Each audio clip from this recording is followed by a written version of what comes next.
Well, hi. Welcome back to the Overshare Hour, friends.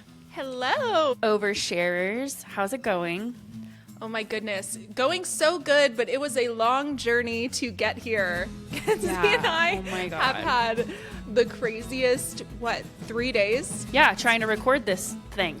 Yeah, so just know that we want to be here because We have jumped through every hoop that Absolutely. you can possibly think of.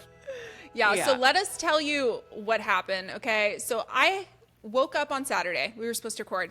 I had a dream that I was late for work. No, not a dream, a nightmare. That I was late for work. My worst nightmare. And for some reason, none of my outfits were appropriate for work. And my work was texting me and saying, hey, you have a patient here. You're supposed to be assessing. Why are you not here? So I'm trying on so many outfits. None of them fit. I look sexual in all of them. I don't know why.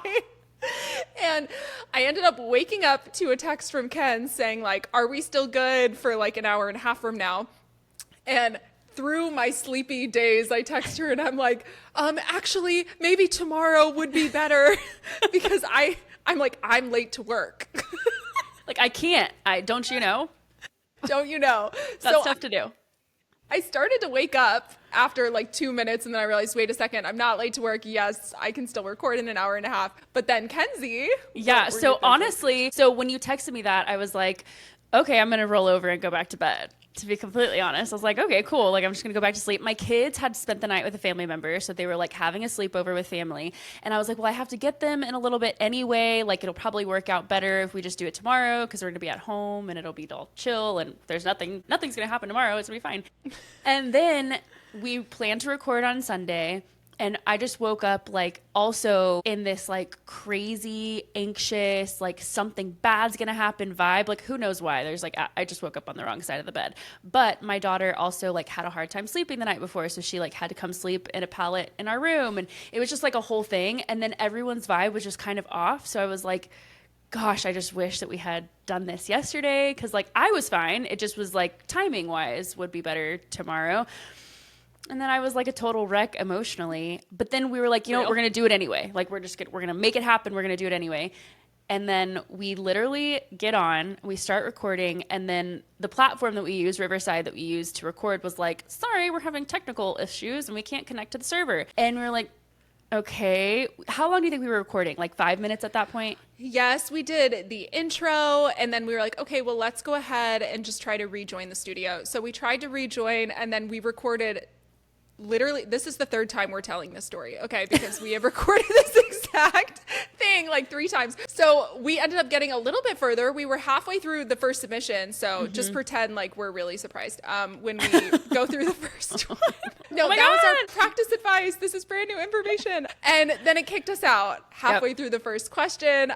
So we are here today, and what is so funny is that today I was actually late to work. I cannot. Which I'm never late to work. And what happened was I went to this one physical therapy office and then turns out it was the one in New Braunfels that I was supposed to go to. So I arrive and I was like, oh my gosh, I had to call them. And I was like, if you want to wait for me, I'll be there in 45 minutes. I felt so bad. Oh my gosh. You know what? So I was texting you earlier, and when you texted me and you were like, hey, sorry, I haven't responded. Like I was late to see a patient. I didn't say anything to you, but I was like, dun, dun, dun. Like, dun, dun, it dun. happened. It happened. She was late. No, and I'm not late. No. Yeah, one thing you should know about Juby is that she's never late. And one thing you should know about me is that I always am. So the fact that this friendship works out is but you you're just not. have a lot of patience. I'm always late. I feel like you're not with me. I think you make an effort. I try, but I'm at least 5 minutes late to record every single time. That's okay. I was still talking to Bran when we pressed play. So we made it. We did it. Here we are here. So I think we're ready to jump into the first episode. But before we get started, this is not professional advice. This is just 2 best friends giving our advice on your situation. So we do hope that it helps you feel a little less alone. Yes, but also, again, we are not pros. So just take what we say with a grain of salt and let's have a little fun. But we also think it's good advice. We do. Oh, no, we think it's good advice. We live by this advice because it's our lives. So that's something. Yes. All right. Now let's read this brand new submission that we've never read ever. Shut up. Let's do it. Let's do it. Okay, I'm going to go first. Dear Overshare Hour, I work a corporate job that pays decently, but I cry almost every Sunday night. I feel completely numb and disconnected. I have a degree, a 401k, and burnout that never goes away. I want to do something more meaningful, but I'm scared of leaving stability. How do you know when it's time to walk away? I feel like you know it's time to start planning to walk away when you feel yourself asking, is it time to walk away? So I think what's hard about today's day and age, I mean, I don't know if Ken's and I are the only ones on the struggle bus financially. It is nice to have a job that has all of these benefits, and it is not always as easy as at least I thought growing up. I think that maybe you can relate to this, Gens. When I first got married at 20 years old, I was like so bright-eyed and naive. My ex was working, I think, 15 hours at the church. And I was like, yes, let's get married with no jobs. This is a good idea. I think I romanticized that from Boy Meets World. No way. Yes. Like, actually, because I don't know if you guys have seen it, but there is a young married couple in that show, and they are dirt broke. They live in this horrible apartment, and, you know, she breaks down crying, but they have this moment where they're like, we're together, and that's all we need. Or at least that's how I remember it. So I think I just grew up being told, even by other family members, that when you get married, you're going to be really broke, and you're just going to figure it out. And then when I joined Bethel, there was so much of that where it was like, everything's just going to work out. Everything's just going to work out. Money will be provided for you. So my advice back then might have been like, put in your notice tomorrow. Your heart is not alive. Okay. So here's my like mildly tweaked advice is that I think that it's time to start making your exit plan. So realistically, you're trying to figure out, where can I apply that would have similar benefits or just a livable wage? So I think it is totally fine to take a pay cut and take something with less benefits if it makes you happier and if it's more meaningful to you. I think that that sort of trade-off is really worth it, but it does have to be livable. So honestly, I don't know if you saw this video, Kens, but there was this girl who was a teacher and she was absolutely miserable in her mid-20s, always grew up thinking she wanted to be a teacher. Absolutely hated it. She ended up quitting, and now she works at Costco, and she's living her best freaking life. I love that. And she was like, they actually have good benefits, and they pay good hourly. They treat us really well. And she said the best thing about it is that when I go home at the end of the day, there's nothing for me to think about. Yeah. Like I'm clocked out, and she's like, I'm sticking with Costco for the long haul. So I think it's fine to look into other careers, anything that might be something that you never allowed yourself to do before, but definitely make a plan, because I think in this economy and just the way the world is going, it is very important to at least just have a bit of a exit plan in these situations. Yeah. So I have so many thoughts and feelings. So first of all, though, I didn't realize that Boy Meets World was like kind of the reason that you were like idolizing this type of life, right?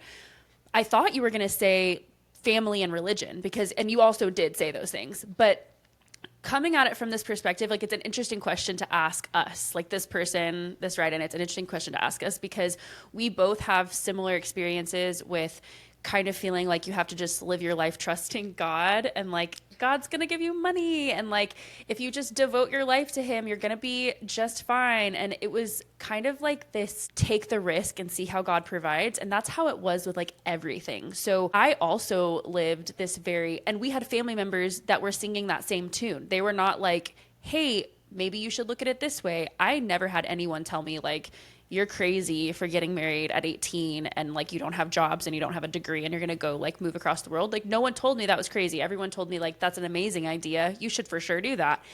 So the unlearning of that has been difficult, especially for a dreamer like myself and like a dreamer with 2 kids. So it's like hard to know the balance and to figure out the balance. So this is what I will say. I will never stay in a job that makes me feel like I can't find any joy in my life. However, I would turn over in jobs really often because I was quick to just pull the trigger. And that was a really bad financial decision. But I was so committed to being free that I would just be like, the world will catch me. God will catch me. The universe will catch me. Like at every point, right? I was just like, it'll be fine. And has it been fine?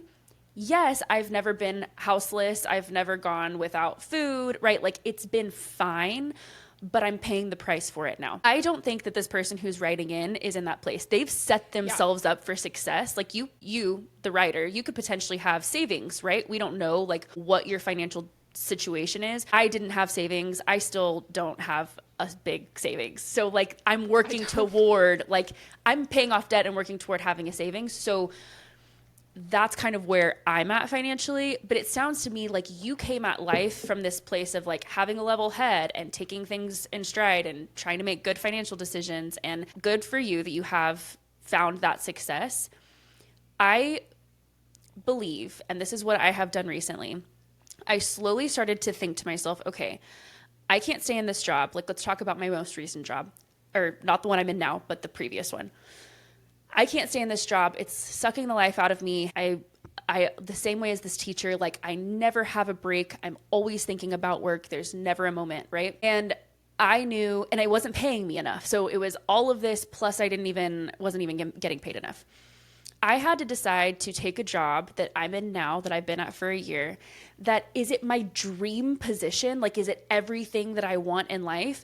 No, because I have like really lofty goals, right? Like, honestly, there's not really a lot of jobs that I can think of that would be like my dream if I don't create that job for myself, right? Like, I have to work toward creating that job for myself or else it doesn't really exist. So I knew I had to settle, like, it's a settling because it's not my ultimate goal, but it doesn't drain every piece of joy from me. Like I can find joy in my life. I can come home and relax with my kids. I'm not so drained at the end of the day or at the end of the week, which I know that feeling so well. Like I think everyone has a little bit of Sunday scaries, like no matter what, because the weekend's freaking fun. But like to that extent of just being like, I dread my life, I just don't feel that way anymore.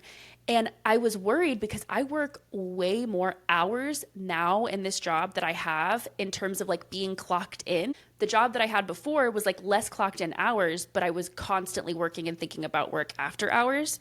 This is like I work all day, but then when I'm done, I'm done. And it was a step forward for me, even though when I was taking that step, I was really nervous because I felt like I was signing my life away to this job in terms of the hours that I would spend at it. And it's just not like that. And so even if like you decide, I don't love the job that I'm in and I don't want to work any corporate job, that's totally fair.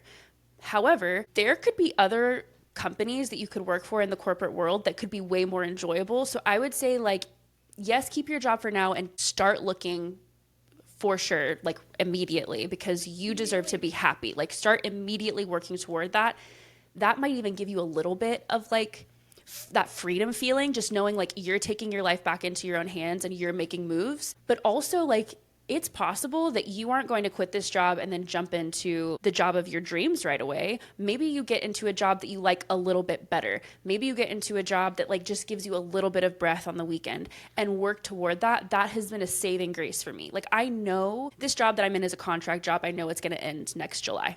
So that's already like a thing, right? I already know this job's going to end, but what it's been for me and how long I've had it has been such like an amazing eye opener for me in terms of like the type of commitment that I can have to work, because I feel like I have made a step in the right direction, even though it's not like my main goal in my life. And so don't like disregard small steps when you're making these big life choices. Be okay with slowly moving in a direction. I know we hear these amazing stories of people who are like, I quit my job and I moved across the world and like life's been amazing. And do I want to be that person? Yes, I do. Like I 100% want to be the person who just like quit their job and like moved across the world and like it's amazing. However, like that doesn't always work out that way, and that's okay too. And the slow progress toward the life of your dreams is just as valuable as like quitting it all and having this crazy story and like moving across the world. So I don't think we need to give you any financial advice, but we're probably saying this like from our own place of being like, if we had not been so thoughtless and like careless when it came to these types of things when we were younger, we wouldn't be in the position that we're in now. And so, yeah, I just think like taking small steps is actually like really beautiful, and you can start to really feel more freedom as you move towards something, even though it's a journey to get to that thing. Do you know what I mean?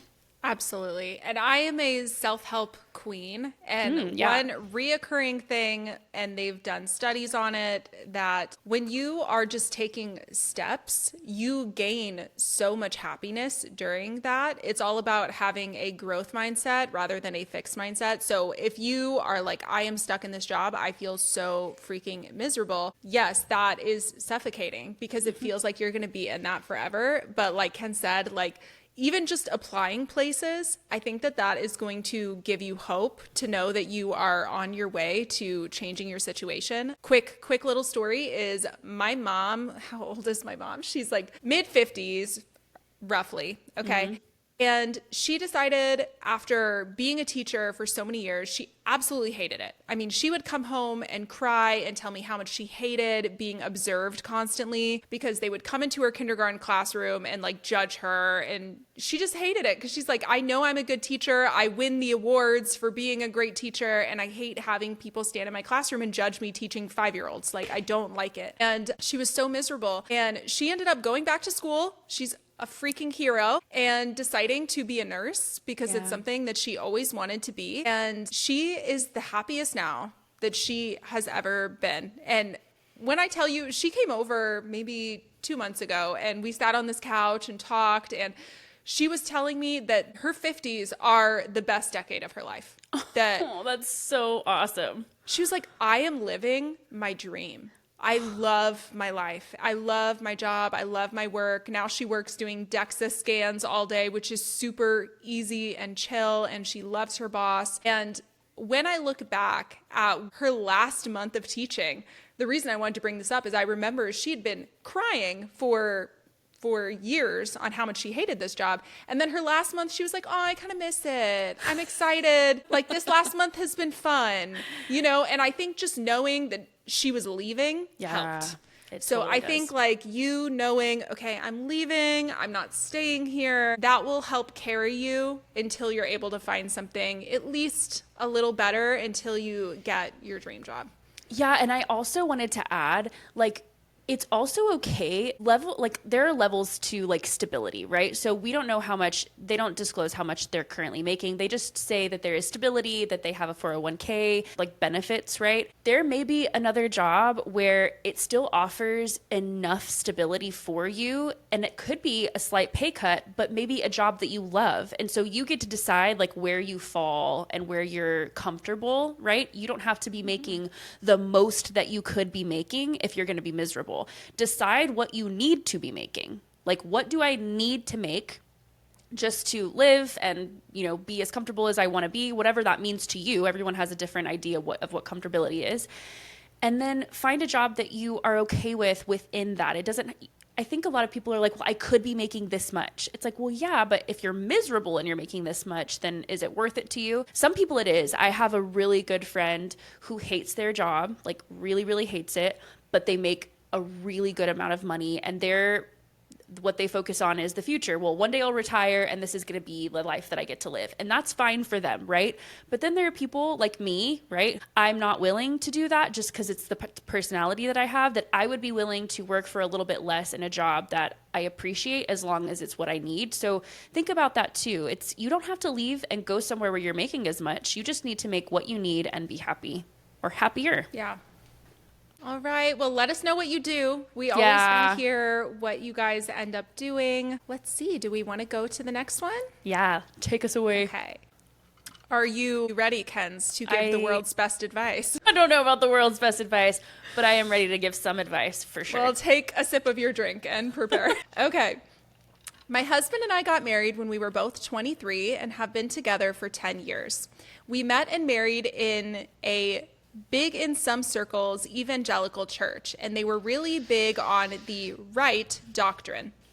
We have since left these circles and settled into a more breathable faith in an open, inclusive, mainline denomination.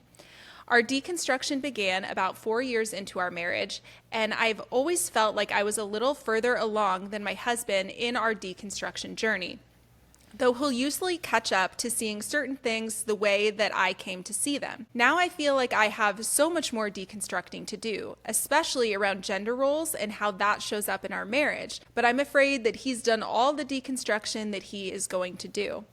I'm worried that he is never fully going to embrace or internalize feminism and see me as a full person when so much of our marriage's beginning was steeped in warped gender ideologies and the belief that a wife's calling is being a supporter of her husband's calling. I find it very difficult to not view my husband and our marriage through the lens of the toxic environment we started in. And I have so much anxiety relating to being married to him, having rejected so much of what brought us together at the start, like the marriage has a toxic foundation or at best, no foundation left. I feel like I'm coming back to myself, yearning to know how to trust myself after high control religion, but I worry that the more that I come back to myself, the less compatible I see us being in marriage.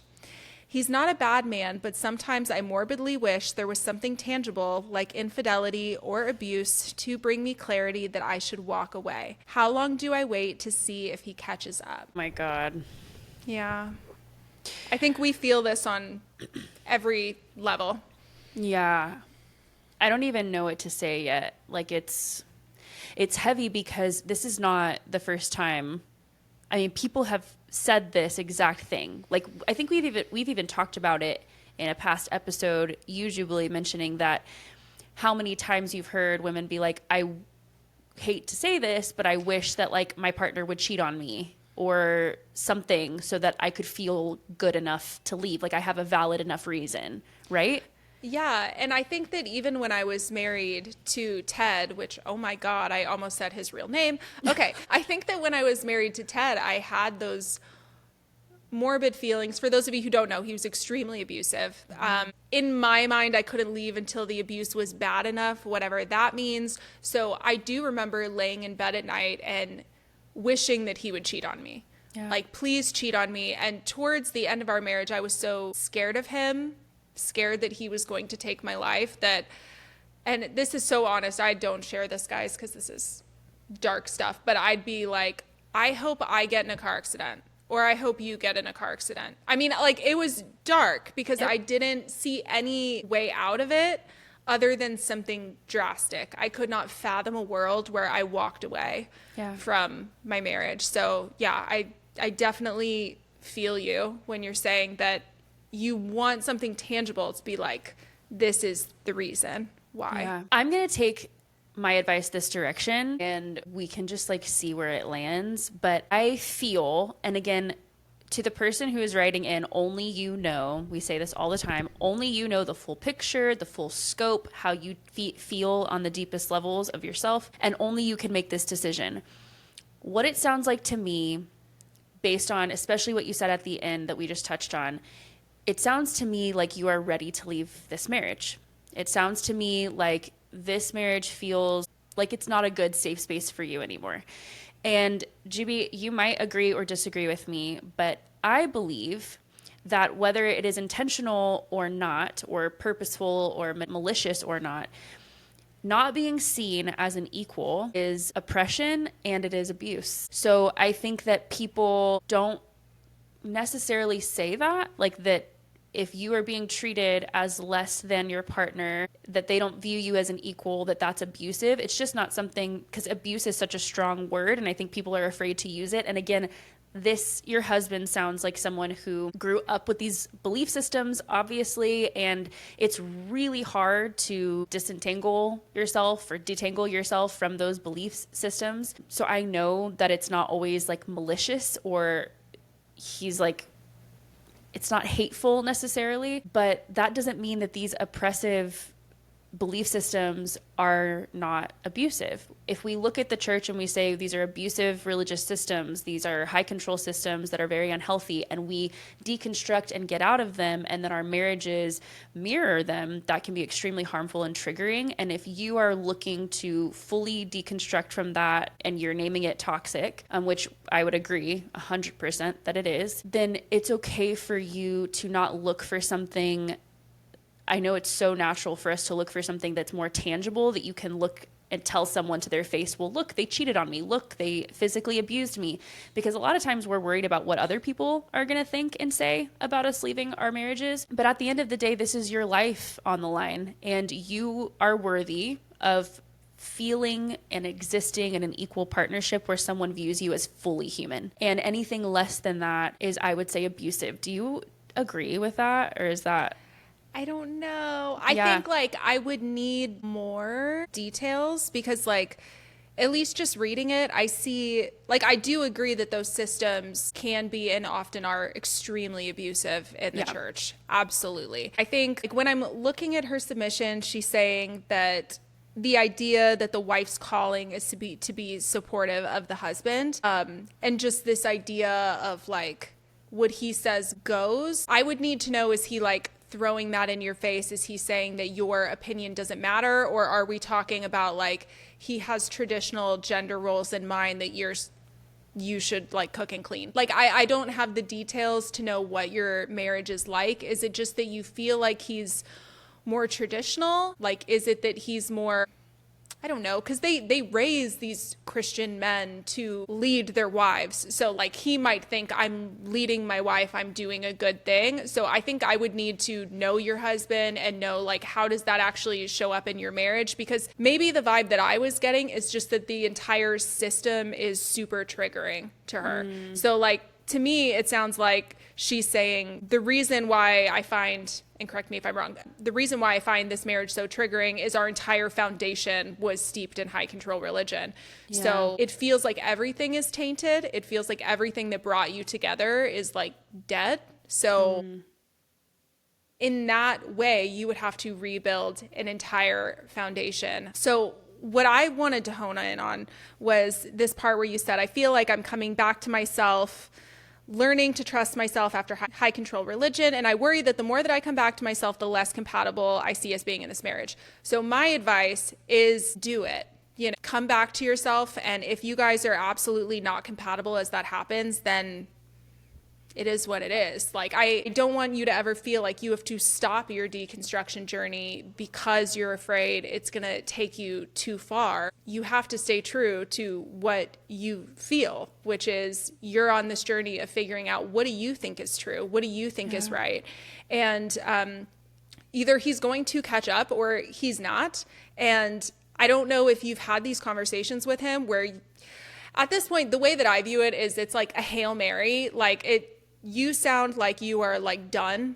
In a way, you sound like, because you say he's not a bad man. So that makes me feel like, well, maybe he's not like mean. Maybe he's just, you know, kind of following your lead on this whole deconstruction thing. And he doesn't realize how far you're wanting to take it. You know, I would just lay all of your cards on the table, do a Hail Mary and say like, I find our entire dynamic triggering because I don't believe in these dynamics anymore.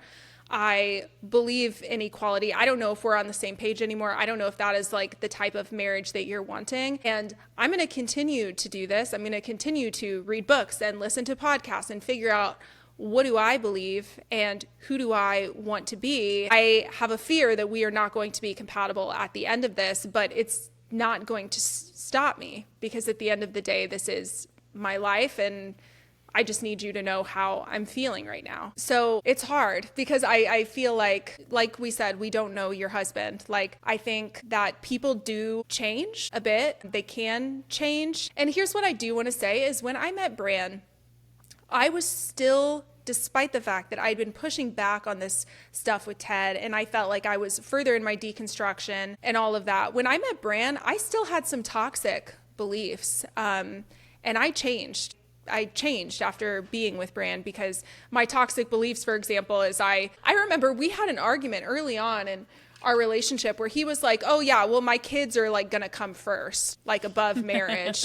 And I was like, blasphemy. Like, I was like, well, that's horrible. I should come first whenever we have kids. But that's because I was taught about the umbrella of, it's God, your wife, and then your kids. And he was like, well, if someone's trying to break into our house, I'm going to go protect our kids. And that like really offended me, because I just was raised in this like circle where I was taught that there's like this layered system, which I don't know why they feel the need to name it, but I still had a lot of those sorts of things. And I still had this, like, I kind of want to be led, which is so funny. Like, I still wanted that, or I thought I wanted that, because it was so deeply ingrained in who I was. So I'm wondering is he really a bad guy, or is he deeply, deeply ingrained and he's been told his entire life that he needs to be a strong man of God who leads his wife? Okay. Hi. Brandon came and kissed me. You're so funny. I thought I saw his head like peeking. Yeah, I had no idea he was listening. Yeah, I wonder if he's like a bad guy, or if he might just need some time. But you could also be very honest with him and say, hey, like, I don't like feeling like you're tugging along behind me. Like, I need to see some initiative for you, that you actually care about women, that you actually care about feminism, and you're not just doing this for me because at this point I'm feeling like maybe we're not aligned. So I don't know. What do you think about that? I don't know. I agree with everything that you said. And I think the reason that I took this stance of like, it feels abusive to me unintentionally. Like, I don't think this guy is like intentionally like being abusive toward her, but I think that these systems are abusive, just baseline as they are. And I think that is because the foundation of them and where they come from are abusive towards people, right? Women especially. So the reason I was taking it this way is because I think that she said that he's done all of the deconstruction that he will do, or she feels that he's done all the deconstruction that he will do. I think she said she's afraid, because it sounds like they went from a very right doctrine sort of church, and now they're in a mainline denomination. So I think maybe what she's saying is that like they were in a high control culty type of church, and now they're like in a chill non-denominational, and it's inclusive as well. And I think maybe she's wanting to deconstruct to not be a Christian. Like maybe that's where it is that she's like, is this as free as he's gonna get? Is this like inclusive I was kind Christian church? Yeah, I was kind of taking it from the perspective of kind of thinking they were already having these conversations. Like all of the conversations that you're saying they should have, 100% they should. I was kind of thinking they were already talking through it, and that he was already saying like, I'm not going to deconstruct any further. And she even used the words like, if he'll ever see me as a full person, or I'm wondering if he's ever going to see me as a full person.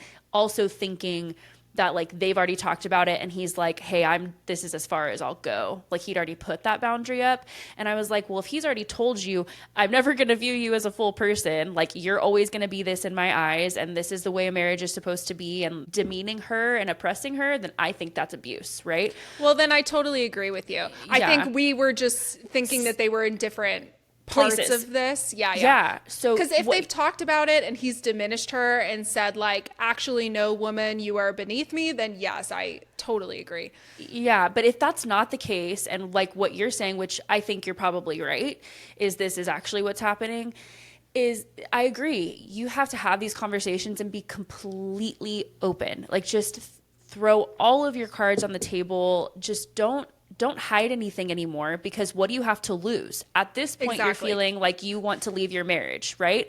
But if you have these conversations and you're completely honest, and it's an eye-opener for your husband, and then it encourages him to walk, his own path a little bit further, and that maybe you guys meet somewhere along the way, and then it's even more beautiful than you ever could have imagined, because he's like, wow, I didn't know you felt like this. Like, let me think about this more. Let me pray about this more. Let me talk to people and see how I feel, or whatever it looks like for him. And then he ends up coming to a different place that feels better to you. You might be really grateful. Totally understand if you're at a place right now where you're like, I'm freaking done. Like I'm at it. Like I'm at my max.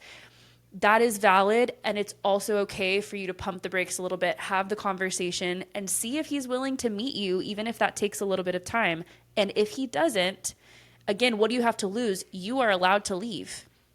You do not have to stay in this marriage. So if you're willing to give him the opportunity to know you and know where you're at, like know the depth of like your deconstruction and kind of bring him up to speed on where you're at and see if he can meet you, and maybe not right away. We all know this takes time, but just maybe the effort of showing you that he's going to put some effort toward seeing where you're at and meeting you there potentially, or finding a compromise. Like you might be able to figure something out there, because you're right. People do change. And if you haven't had these conversations, it's possible that he'd be willing to do more than he's already done. I was just in the mindset that he had already said he was not going to.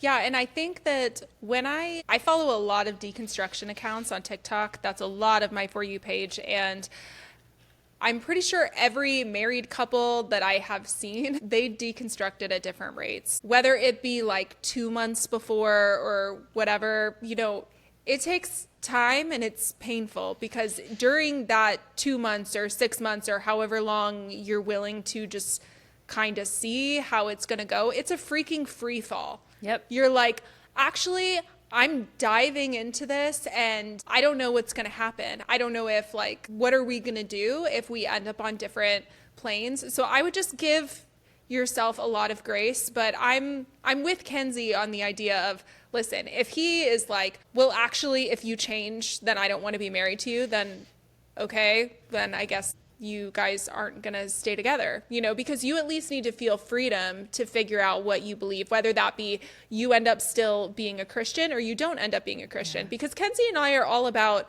doing what's best for you and finding the belief system that feels right to you. So maybe you'll look into it and you'll feel this way, or maybe you'll completely walk away from faith altogether. But you need to have the freedom to know that you're being honest with yourself, you're being honest with him, and that you're going to live the life that feels true to you. Because you can't suffer in silence forever. You can't feel like a second-class citizen in your marriage for the rest of your life. So just know I am not advocating for that. I'm not saying. No, I know. Yeah. But yeah, it's a hard situation. I think that so many married couples have gone through this. So I would really do your best to try to look into deconstruction pages. Honestly, it has helped me so much. Obviously, the page that I am about to mention, they have deconstructed and they're no longer Christians, but like I love their page. It's called Leaving Faith on TikTok. They're a married couple. She was a worship pastor for years with her husband, and she said that the reason that she deconstructed is she had a child. And she was like, time to teach my kid that they're inherently evil. Okay. And like it led to her deconstruction, because she was like, that's so real. No, she was like, actually, now that I'm a parent, the idea of telling my kids that they deserve hell was too much for her. And she was like, actually, I don't know. And I don't want to get too much into it. Just know that I decided to not share my personal beliefs on TikTok, but I will say I do not believe in a fiery hell. So that's one thing I will say. But yeah, this woman said, like, when I became a parent and I realized, like, I'm a better parent than God. That's how she felt. Because she was like, I would never send my child to a fiery hell. Yeah. And then that like really unraveled it, and they deconstructed at a little bit of different rates, but they're both fully deconstructed now. So I would just try to find support, because deconstruction is the freaking scariest thing in the entire world, and also most freeing thing in the entire world at the same time. Yeah, it's a lot. And I mean, Kenzie and I have gone through it, and just know that you are not alone. And whether that be something that you're able to go through with your husband or something that you do on your own, don't let it stop you from asking questions. You deserve that. Yeah. And some marriages survive deconstruction and some do not. But if you haven't happened to give him the opportunity to see where you're at on your journey, maybe open the window. And if he shuts it in your face, then you have your answer. And if not, maybe you guys can take a few more steps together. Yeah. And always marriage counseling. I will say, don't go to a Christian marriage counselor. I have the worst experience with Christian marriage counselors. It was super traumatic. Unless they're like deconstructed, super inclusive, and like, yeah, but wary. Just be aware. careful with Christian marriage counselors because they do often reiterate the idea of like the man being in charge, which is exactly what you're trying to get away from.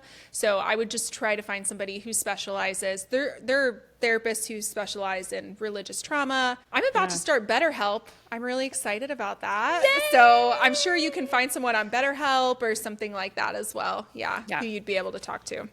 Definitely. Yeah, so a little bit of a mixed bag with the advice on that one. I know. And yeah, hopefully something landed. Yes. Yeah. Okay. I'm going to take a drink. Okay. I'm going to take a drink. And then Same. also, just in case anybody was like, what is happening earlier when we were like, Brandon, oh my gosh, Brandon. So we're recording. And if you're listening and not watching, Brandon walked into the room and gave Juby a kiss on the top of her head. And it was cute. But before that, he was like peeking his head around the corner of the wall. And I was like, is that a lamp? Because for anyone who's listening and doesn't know, we're not in the same place. Like we record from our homes. I was like, is that a lamp? Like, what is that? And I was like, I'm pretty sure that's Brandon's head. I didn't even see him until he came out. Pretty sure that's Brandon's head. Oh my gosh. Yeah, we were so different when we got together. I cried the first time we had sex because I was like, I'm a whore. You know, like I was... I mean, it's not funny. Well, it kind of is. Like, I think it's a hilarious story. It's funny now. Yes. It took a long time to get to purity culture hater. Yes. Okay, are you ready? Speaking of purity culture. Oh, yes, the next one. Okay, let's do it.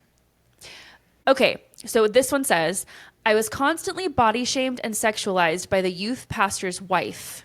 It's been years and I'm still angry, but I feel more so angry at myself for not standing up for myself. I don't want to hold on to this anger anymore. How can I move on and heal? Ooh, layered for sure. Okay, so let's go through it. You were constantly body shamed and sexualized by the youth pastor's wife. So I feel like that's really common. I don't know if you developed early. I did. I had a large chest growing up in youth group, and I definitely feel like they sexualized my body more than other girls. And you almost just feel guilty for existing, that there's just something inherently wrong with you. And it's so valid to be angry. So you saying, I was angry and I'm still angry, and you're disappointed that you didn't stand up for yourself. I think it makes a lot of sense that you didn't stand up for yourself because this was the youth pastor's wife. One, she's in a position of authority.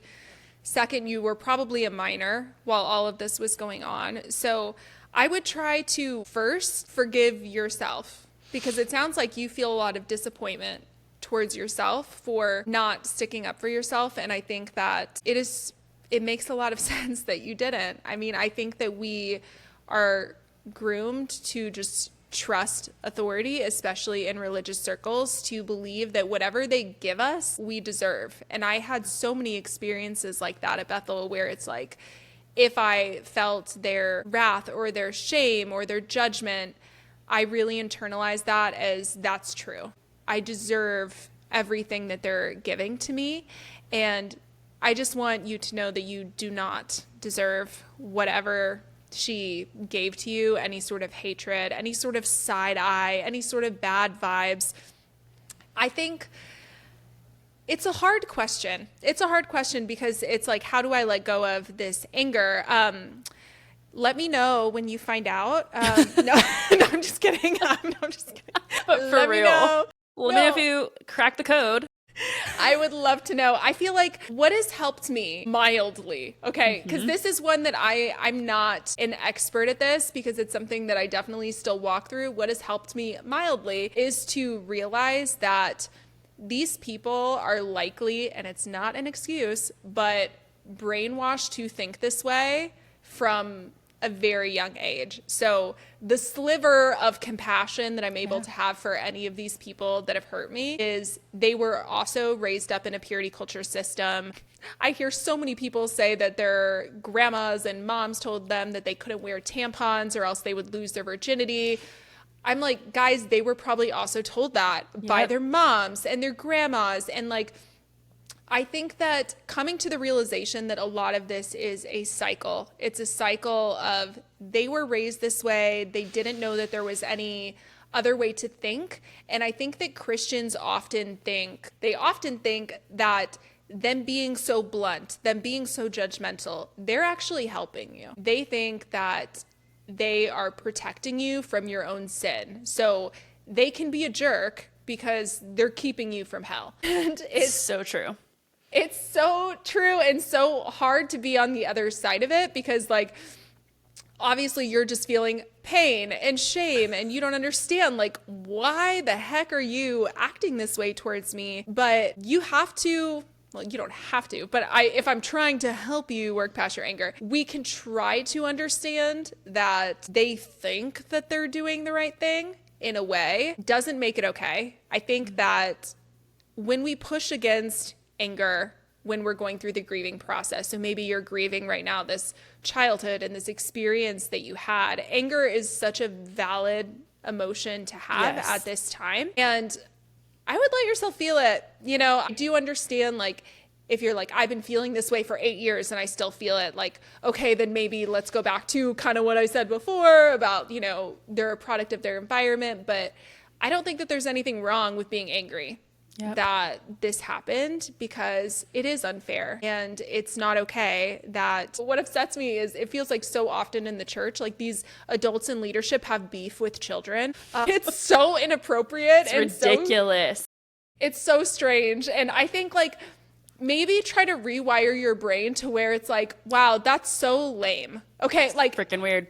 It's, yeah, just like, I think that disarms the trauma a little bit, to be like, that is freaking weird that they were so mean to a child. Like, you're actually a strange person for doing that. I think that has helped me to, like, take a step back and be like, that was so bizarre, and thank goodness that I don't have to deal with that anymore. And yeah, I think that is kind of my initial advice. What do you think, Kenz? Yeah, I agree. Okay, so basically what you were saying at the end, I do not think that you have to be completely free from anger in order to be healed or healing. I think that being angry is part of the healing process, and you have to integrate your anger and exist with your anger. And sometimes, like, it's okay to be mad about stuff. Like, you can look back on that and be like the most healed version of yourself and still be like, that freaking pisses me off that people do that to kids and that I was one of those kids. Like, that's okay for you to feel that way.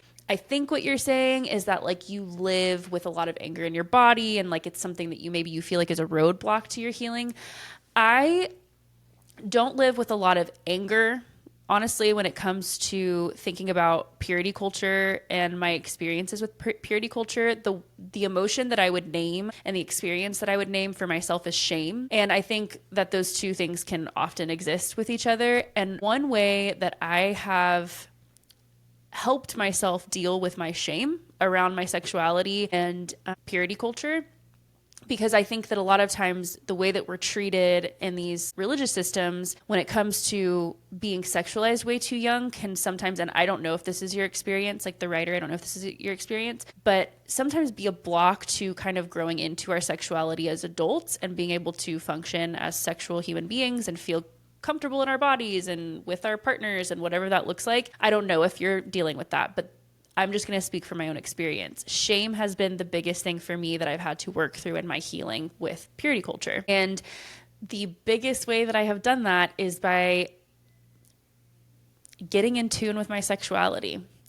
And that doesn't always look like actual sex. That can look like a lot of things, right? But just like getting to know myself, like, okay, I'm going to be super freaking vulnerable right now, I guess. I don't know. Vulnerable moment. Okay. So when I was single after a really abusive relationship, it was the second girl that I had dated, and she was very abusive. And I wasn't used to being single because I'd kind of gone from like relationship to relationship. And I had kind of realized within myself in my last heterosexual relationship that I was a little bit queer. And so I felt a lot of shame around my queerness and around my sexuality because it was just like a new layer to my deconstruction. And so during my singleness, before I met my fiance, for about a year, I spent a lot of time like reading books and getting to know myself and listening to podcasts and like following like sex therapy accounts on TikTok and Instagram and self-pleasure. I spent time like with myself, and also things like dating myself, like taking baths, and like it wasn't necessarily sexual, but being with my body, like my naked body. And I know that sounds weird, but It's not though, because that's something that they talk about a lot. yeah, like Is like how often are young, like I remember reading the book Come As You Are, side tangent, and they were like, sit, which I'm like, wow, we're really getting into it. But they'd be like, sit in a mirror and look at yourself. Have you ever looked at yourself? You know what I mean? Because there is so much shame where people feel shame just existing as a person in their body. Exactly. And so I don't know if you're maybe like this writer. I don't know if you're maybe experiencing this, but I think that these things could also help with anger. I don't think it's just for shame, because if you're not in tune like with your own body, like you aren't going to know where to place those feelings. You're just going to feel a lot of frustration. But it really helped me because I started to get to this place where it was almost laughable the way you're talking about, like that whole year of me kind of spending this time with myself and being naked in the mirror, being naked in my house, I would just like go into the woods. This is real life stuff. I would like take a hike and I would like dance in the woods. And this wasn't to be sexual, but just like the sensuality of life. Like I was like dancing and I would just like be free in my body, like getting to know my body. I went to a nude beach in one of the cities by myself. I went and I was just like going to be naked in nature, right? Like I'm just going to like be naked around other people who are naked. And it was very awkward, right? It was awkward for me. And I grew into experience myself in the world as like my full person.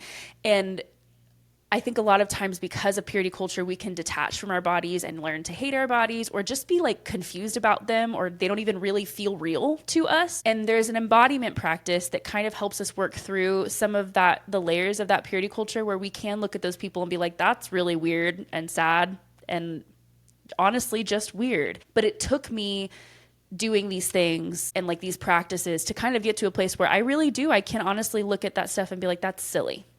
Like that's silly. And once you get to a place where you feel inside of yourself that it's silly, it does kind of release a little bit of those harsher emotions because you're not trying to figure it out anymore. It just is kind of like, whatever, that's kind of weird.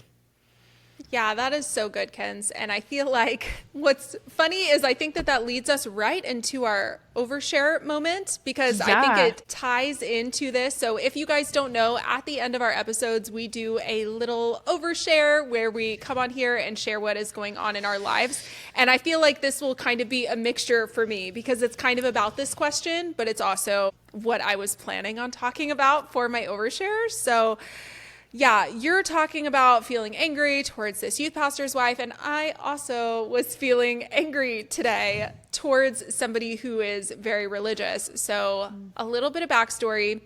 A lot of you guys probably know this, but I ended up marrying my ex Ted because a prophet in this religious cult that I was a part of said that God was giving me to him, and he ended up getting my information off of Facebook and saying it in a way to where like God gave him this information to confirm that I was supposed to be with my ex, and he called out where I worked, and it was a whole con. So this man has, been finally exposed in this last year. And thank you to you. Thank you. Not fully. I think I started it, but other people have finished it, which I'm happy about. And yeah, basically what had happened was the culty church that I was a part of was called BSSM. It was a Bethel School of Supernatural Ministry. And I was a part of this church, and let me think of a fake name for this woman. I'm going to call her, give me a fake name with an S.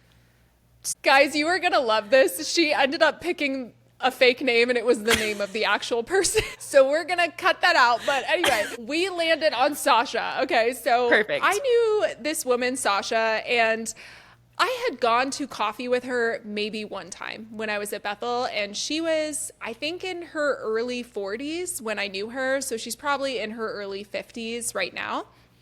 And Sasha's an interesting character. I really liked her at the time, but then like throughout the years, Kenzie and I, we are very honest about how we do not like Mr. Orange, Mr. Trump.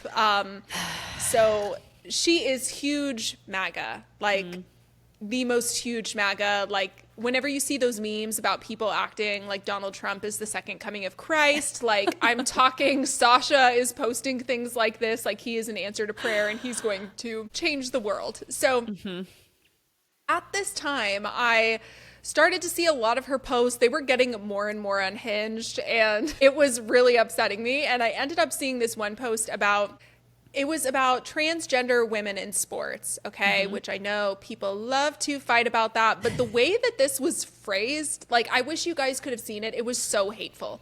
It was the most hateful, hate-spewed post I had ever seen. It was like actually just hate in a post. And when I saw that, it was so gross to me that I was like, why am I still friends with this lady on Facebook? I knew her 10 years ago. So I ended up being like, this post really upsets me or something like that. And then I blocked her because I was just like, I'm done with Sasha at this point. Like you commented and said that to her?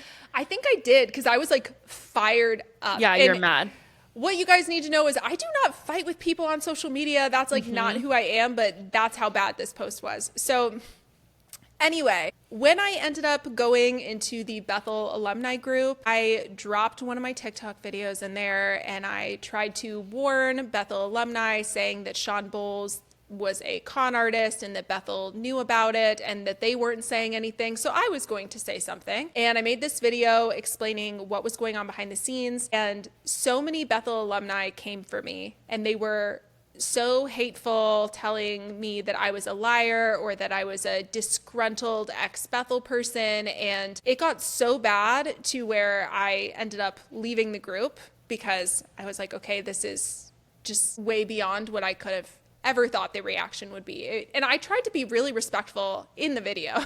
I was saying, you know, I just think everybody deserves to be warned. Even if we agree on doctrine or not, everybody deserves to know that this man is a con artist. So I never saw Sasha's comments, but apparently she went really after me on this post. But I guess I'd already blocked her at that point, so I didn't see, because there were multiple other posts talking about my post. So maybe she went on those and she was like being really nasty about me. I never saw them. But I found out 4 days ago that this man who is a Christian, his name is Mike Winger, he ended up going on YouTube and making a video about everything with Sean and calling him out and calling out Bethel. And people want to listen to him because he is a good Christian in their mind. I guess they think that I'm not. So I was not reliable because I make my videos about youth pastors and purity culture. Right. But they think that this guy is reliable. So he ended up making a 3-hour video calling out all of this abuse. So I get this DM from Sasha today, and Sasha DMs me on Instagram. I had no idea she was following me. She was still following me. So she ends up sending me a message, and I'm just going to read you guys the message. That way you can see what Sasha said. But she said, "Hey, Jubilee, I know I offended you over the years, probably with my political views or church views, but I just wanted to validate you in what you were saying about Sean Bowles. First of all, please forgive me for not wanting to believe you at first. I knew some things in my heart about others, specifically about the sexual allegations at IHOP 20 years ago. I knew stuff was going on there and that people had reported it, and I just prayed that he was redeemed." And then she went on to say how this is very hurtful to her and it's sad that people would be bad. And then she said, "Personally, I was mad at how you attacked me when I was trying to stand up for women in sports and not competing against men and transgender people. And then you blocked me. And that really hurt my heart because I've always tried to support you on social media, especially after the fallout of your first marriage and how abusive your first husband was. And it actually really hurt me because I prayed long, tearful prayers for you." Sorry, I shouldn't be laughing. Okay. "I prayed long, tearful prayers for you during the time of your separation and divorce from your first husband, because I know that the church treats women differently who have been divorced. And it's wrong, but I was praying for you during that time, and I was just shocked that you unfriended me and blocked me on Facebook because I stood up for women in sports." And then she said, I know you have a big following now, and I just pray protection over your words and sharing things. I pray that you heal, and I pray your heart is full of forgiveness. I forgive you for hurting my heart last year, and I ask that you forgive me for hurting yours. And that was the end of the message. So, My goodness. so I was Juby. like, oh, I'm forgiven. I'm forgiven. Thank God. Thank God. I'm sorry. Maybe I shouldn't have been laughing when I read that, but I just from Sasha, that was a lot. And So what are you feeling after that? Tell me what your thought process is after receiving that. on one hand, I want to be like, thank you for reaching out and saying that you were wrong. I do appreciate that. And maybe that is what I should have done. That was my first reaction, is that maybe I should do that. But then the more that I read it and the more that I saw I forgive you, you hurt me so much when you unfriended me. It's like, we went to coffee one time. We were not friends, So, and it was months and months of hateful things being posted. It wasn't just this transgender women in sports post. There were so many hateful things going on, as if, that would have been enough, the hatred on that post. But I feel like, going back to our write-ins question of how do you forgive these people? I'll let you know when I find out, because it's really hard. I think that there is a level of me that is really frustrated at how these people didn't listen to me because they thought I'm not credible just because I didn't like Bethel anymore. But now that Mike Winger has come out and has done this video, we believe it now. Yeah. And I think that that's hurtful to me. And apparently she really went after me in this group, and multiple people actually have written me and told me that she had. So it's hard. Yeah, I think it's hard because I don't want anything to do with these people. So was it my higher self? I'm not really sure, but I blocked her. Really, because it's not even that I had such horrible feelings towards her. It's more so that I don't want her following my stuff. I don't I think after being in a cult and in these very high control religion spaces, it doesn't feel safe to me to have people following me who I know think I'm going to hell, who think I'm lost, who I know are thinking very negative things about me and are probably weeping for my soul. She would totally be someone who would say that. And I'm just not interested in having my life monitored by the cult anymore. So as far as you can control it. Yeah. Yeah. As far as I can control it. I had no idea she had been following me before. And why follow me? Honestly. I know you don't agree with anything I post, so why follow me other than to watch the train wreck that she probably feels like my life is? And maybe that wasn't the right move. So that is my little overshare. Maybe I should have. I do think that we should attempt in a way to bridge a gap between people. But I'm also trying to figure out, okay, well, where does my mental health come into? Where what do I really owe this woman at the end of the day? So I don't know. What do you think? No, I Give think me advice. I think you did the right thing. I 100% think you did the right thing. And I think too, part of the frustrating bit of all of this, which is so common, is they come forward saying, hey, I just wanted to say that I'm sorry for this thing that I did to you. A true apology is that. I wanted to say I'm sorry for the thing that I did to you. Then this is reminding me of one of the submissions we did in a previous episode. I can't remember which one.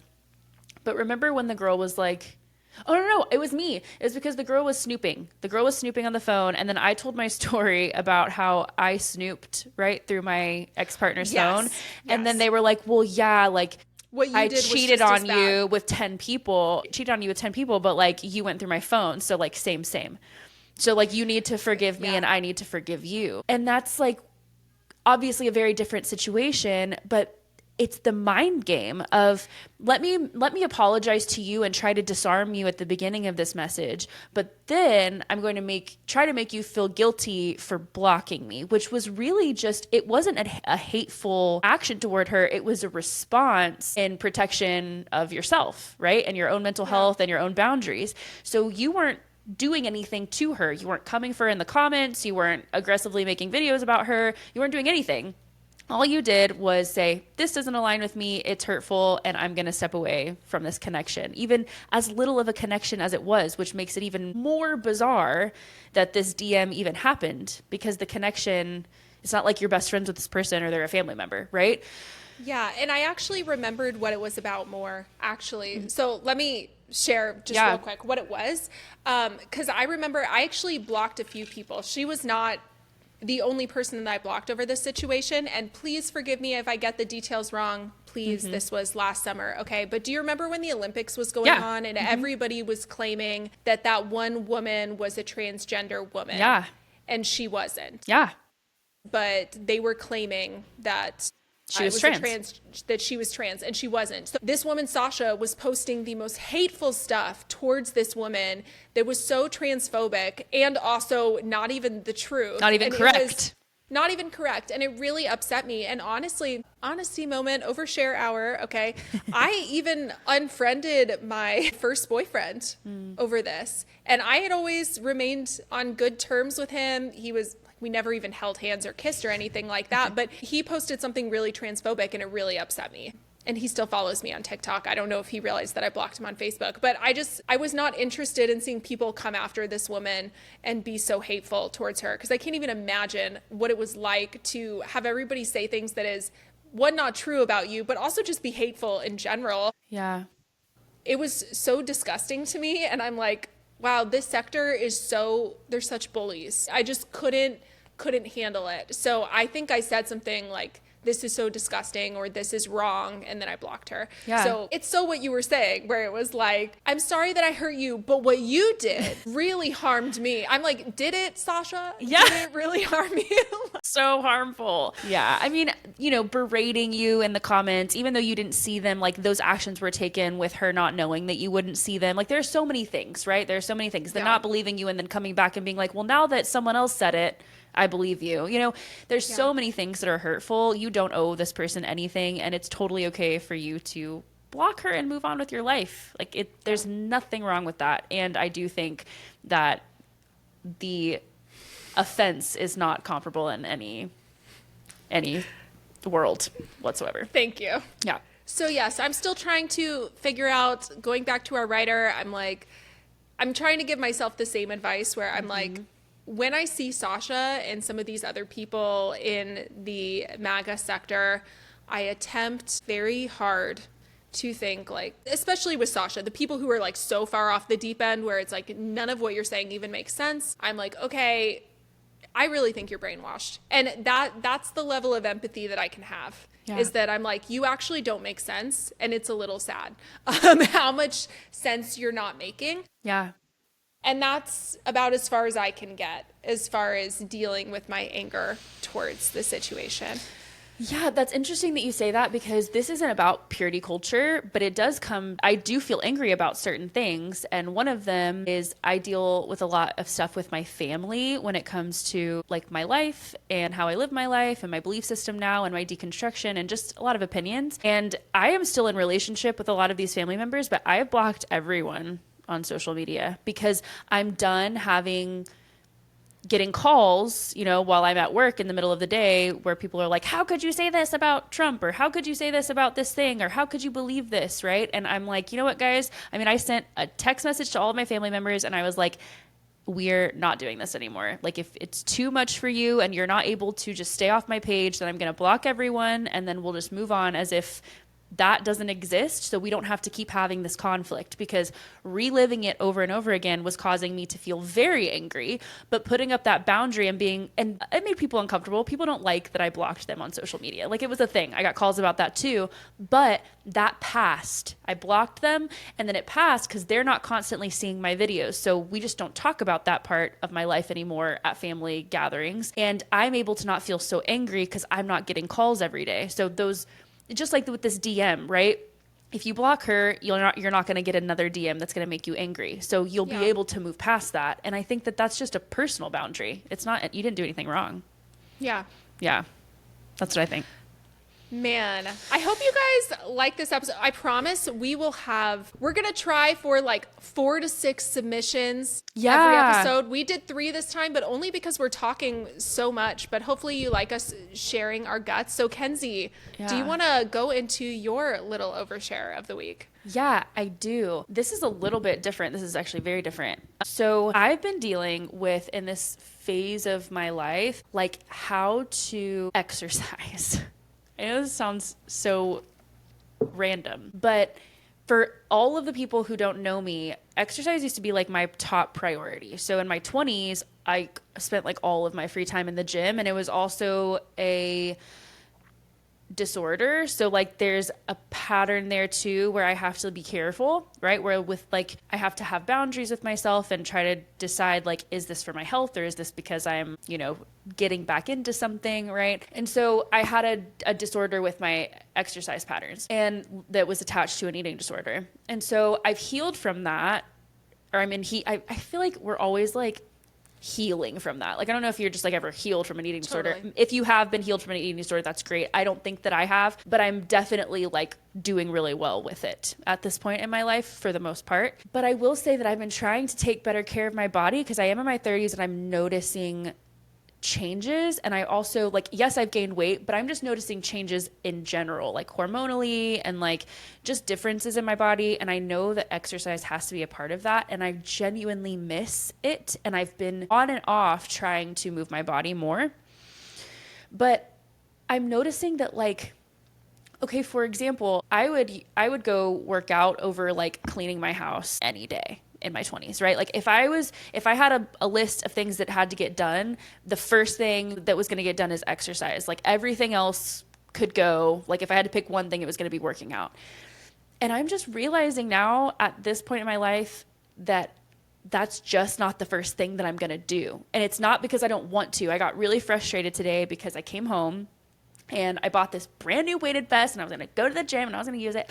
Tell me how it is, because I've thought about getting a weighted vest. Okay, I will. So I got it, and I was like, I'm going to go to the gym. It's going to be great. And I told the girls, we're going to get off work, and y'all are going to come with me to the gym. It's going to be awesome.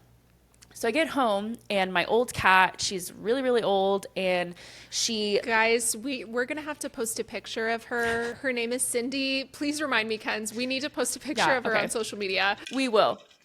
Can she be our mascot? All of our animals should be our mascot. Oh my gosh, we do. We should like put them in photos and stuff. Wouldn't that be so funny if we alternated it throughout weeks? We're doing it. Our animals. We're doing it. Yep. Yeah, absolutely. Okay, perfect. So Cindy. Yeah, she's old. She's like 17, 18 years old. So she's getting to that point in her life and you just never know with her. So I come home and she... It's a little gross, had like vomited and had diarrhea all over the house and peed everywhere. So she is trying a new food and I think she's like, her tummy is just a little upset. But she literally like every room in the house, there was like vomit and poop and pee. Like the house, I mean, you know what cat pee smells like, and she's old. It's like very concentrated. It was a nightmare. Okay. Oh my God. How did you not text me about this? I should have, right? My day. No, it ruined it. I wasn't okay about it, like at all. I was like, we're going to go to the gym. And I walked in and I was like hit with the smell. And I was like, what is happening? So poor baby. I know she's okay. And poor you. Yeah. Thank you. But she's okay. She's like sleeping now. I think she just needed to get it out of her system. However, I was like, well, there goes that, right? And okay, in my 20s, if something big like that had happened, I wouldn't have just like left cat pee everywhere. But I still, like, if I had come home to a dirty house, I'd be like, I'll get it tomorrow. I'm going to the gym. Like, I have 2 hours. And that's just kind of how I thought. And I just want to provide something different for my family now. Like, not that it was terrible, I guess then, but it's just different now. Like, I want to cook food differently. I want to make sure that things are clean differently. I want to be on top of things differently. And that's a priority because I realize how much like creating that space and being that person for my kids and my family changes the vibe. And it's not go, go, go all the time. It's kind of like we come home and we do stuff. And so it's kind of been this thing where like, unless exercise like perfectly fits into my schedule, like it's really not going to happen. And that is a bummer, but I also don't know what to do about it. So like today, what I did is I put on my freaking weighted vest and cleaned the house for 2.5 hours. And I was like, workout done. Like, I don't know. No, but literally, why not? I You're a don't genius know. for doing that. No, because I have seen like there's a few influencers that I follow and they get those weighted hand and feet things and they'll Uh-huh. like wear them as they do their hair. Cool. Okay. You know what I mean? So that is a thing that people do where they just wear these weighted things. So good for you. I was wouldn't like- have even done that. Like, I was just like, well, I really wanted to move today. And I was like, this is moving, right? And so I moved my body and I was like, I'm not going to beat myself up about this. I'm grateful for who I am at this point in my life that I'm not so obsessed, like so obsessed that I have to be in the gym all the time. Like, guys, Yeah. I was jacked. Like, I had like a 6-pack. I was like jacked. And now I'm like this like soft, like mama body, right? Like I'm just like Kenzie, this you're soft, hot, but whatever. thank you, but I am. I'm just like have this soft body and I'm trying to like be good with that, but also like I know I need to move. So I'm trying to just figure out like I don't know, I feel anxious about it. I'm like, what does it look like? Because even when I sit down and I'm like, this is what it's going to look like. And I'm telling you, when I used to work out at the gym, I'd be there for like 2-3 hours. I'm sitting down, I'm like, okay, here's my 30-minute workout for the day. And I feel like that's pretty good. I'm already doing well with like my disorder in terms of not feeling like I have to be working out for as long as I did before. I'm just trying to move, but I can't even get those freaking 30 minutes in. So today I cleaned my house with my weighted vest and hopefully tomorrow I'll be able to do something different. But yeah, I'm just like in a weird place where it's not important enough for me to let these other things go. Like, does that make sense? But it's still important to me. No, I totally get it. I think like do it when you can, wake up earlier when you can, if you feel like you can. Obviously don't skip sleep because sleep Right. is so important. I feel like I've also been going through that like the last 2 months or the last like 4 months. I started to really think that there's so many things that I want to do in my life. Like I want to write a book. I'm trying to post 2 to 3 videos a day. We're doing these 2 podcasts and I'm like, I'm sorry, is it actually my priority to walk for an hour a day? Because that actually, I used to do that. Like this last year, I was walking an hour to an hour and a half every day. And I was like, if I took all that time and I put it towards something else, could I grow my business faster? Could I grow this faster? And I think it's just that trade-off of trying to figure out like, what is my priority in this season of life? And I don't think that it's wrong, whatever you come up with, you know, do what you can when you can, you know? Yeah. Today it was that. Today I was like, and my workout is a weighted vest and cat poop. Woohoo! Real life. Yes, and we'll post a picture of Cindy because she's an angel, baby. Yes. You'll be like, great. That's the reference. Yeah. She's Maybe great. I need to post the video of her meowing. Her meow sounds like an old man. I don't know. It's like, It's like an 80-year-old smoker, like 3 packs a day. She's just like, yeah, and she's all like decrepit, but she's so sweet. Like she sleeps like right here on your neck. She's she so let sweet. me hold her like a baby. Yeah, she's adorable. She did when I came over. So yeah, she's super sweet. She's so worth we'll make sure to post pictures of the cats and our little mascots. But hopefully you guys liked this episode. We will definitely try to at least get 4 submissions in going forward. But we were just chatty Cathy's today. Yeah. So that's how the you get cookie what you crumbled. get. Yes, but we will. I feel like, yeah, we were like, oh man, we're running low on time here. So I know. Look at us. yeah. But Still a all lot to right, say. well, I guess that is it for this episode of the Overshare Hour. It would mean the world, quite literally the world to us, if you guys would go leave a review on Spotify or Apple. It would mean so much to us. It really helps the podcast grow and help other people find it. And share an episode with a friend. Ken's and I are best friends. We're constantly sharing things with each other. So if you have anybody like that who you think might enjoy our podcast, it would mean a lot to us if you helped us get the word out. Yes, and follow us also on YouTube. Oh, yes, absolutely. And we're going to have the full videos on YouTube. That way you can see Bran kissing my hair halfway through this. And keep an eye out on Healedish because I'm going to have Kenzie come on to share her full story. So I feel like maybe we'll do like crossover type stuff, you know, that way you guys can hear Kenzie's full backstory because girl has been through it and it's lore. it's lore. It's been a while. Y'all think my lore is crazy. Kenzie's lore is... Okay, your lore is crazy, but I also have some. Yeah. I'm like, I feel like it's equally crazy. So we are very equipped to do this podcast. Yes. But Yay. Well, we Yay. love you guys. Thanks for hanging out. And don't forget to go, if you're listening to this and you have not yet gone to submit a question or something that you want advice on, like we live to do this. So go, and you can find it at the link in our bio at our link tree, and you can just submit your question and maybe we'll be able to choose it for a future episode. And it can be anything. Literally. Doesn't have to be religion. Doesn't have to be No. so serious. Let us know. We will give any sort of advice. So that is it for this episode of the Overshare Hour, and we will see you guys next week. Yes. Until then. Bye. Bye.